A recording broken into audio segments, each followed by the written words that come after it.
Okay, it's time to wind a bobbin and thread and then explain the controls on this Bradford marked Japanese front-loading class 15 sewing machine. I know I've seen this before, and when I figure out what other brands and models it may have had, I will include that in the comments. But to wind a bobbin,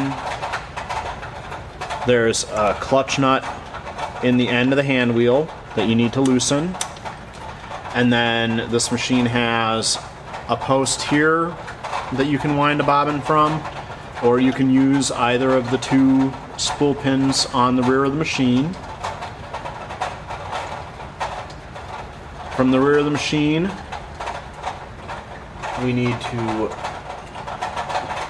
run through the rear thread guide, run through the front thread guide, and you'll note that these pigtails are kind of backwards, so you have to lay the thread forward and then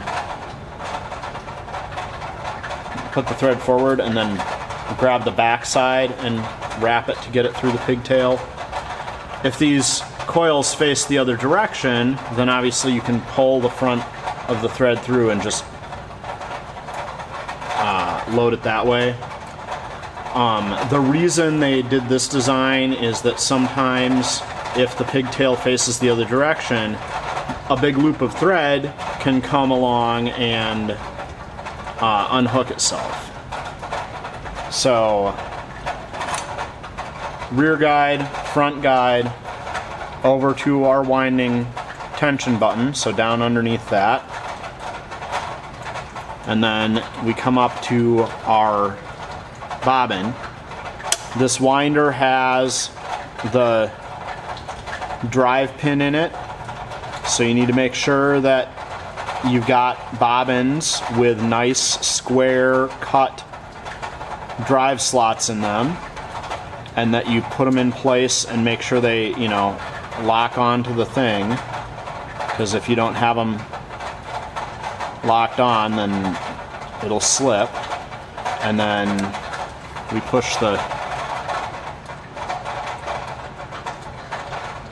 button down, and as you can see, I already wound this bobbin, but you pull your tail through,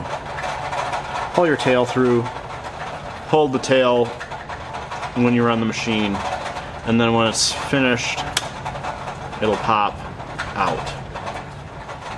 To thread this Bradford machine,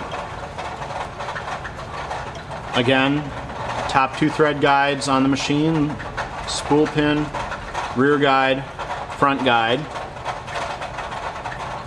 The foot is up so that the tensioner is released. Come out around the side of the tensioner.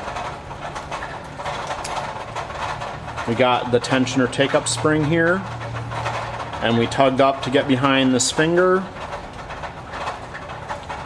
And now there's this extra wide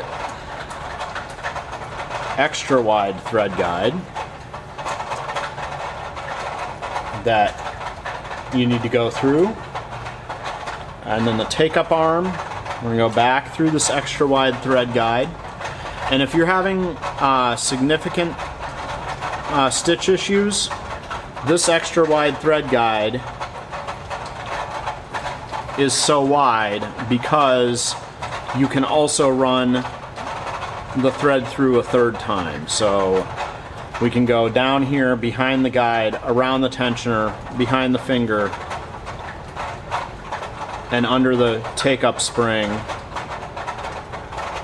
behind the guide, through the take-up arm, and behind the guide a third time. But that's only if you're having stitch issues. A lot of times I don't have to fully thread the machine like that to stitch for a long, well.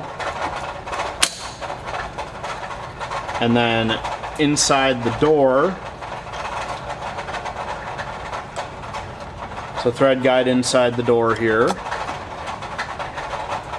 and a thread guide on the front of the needle bar clamp. and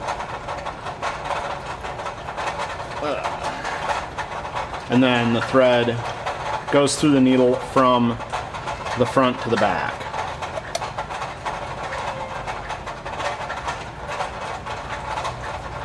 The bobbin case front loading, class 15.